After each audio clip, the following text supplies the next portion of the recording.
اعوذ باللہ من الشیطان الرجیم بسم اللہ الرحمن الرحیم۔ دوستو، نبی کریم صلی اللہ علیہ وآلہ وسلم کا ارشاد گرامی ہے کہ جب تم میں سے کسی کو قربانی کرنی ہو تو جس وقت وہ ذی الحجہ کا چاند دیکھے تو اپنے ناخن اور بال اس وقت تک نہ کاٹے جب تک قربانی نہ کر لے۔ اللہ تعالیٰ کے کرم سے ان حجاج کرام کے ساتھ تھوڑی سی مشابہت ہو جائے گی۔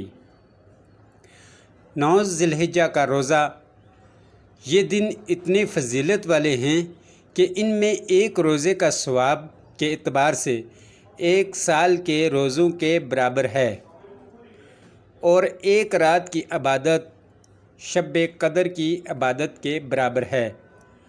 اور یہ خاص 9 تاریخ کو نفلی روزہ مقرر فرمایا۔ تکبیر تشریق، جو عرفہ کے دن کی نماز فجر سے شروع ہو کر 13 تاریخ کی نماز عصر تک جاری رہتی ہے، اور یہ تکبیر ہر فرض نماز کے بعد 1 مرتبہ پڑھنا واجب ہے۔ تکبیر یہ ہے: اللہ اکبر لا الہ الا اللہ واللہ اکبر، اللہ اکبر وللہ الحمد۔ مردوں کے لیے اسے درمیانی بلند آواز سے پڑھنا اور خواتین پر آہستہ آواز سے پڑھنا واجب ہے۔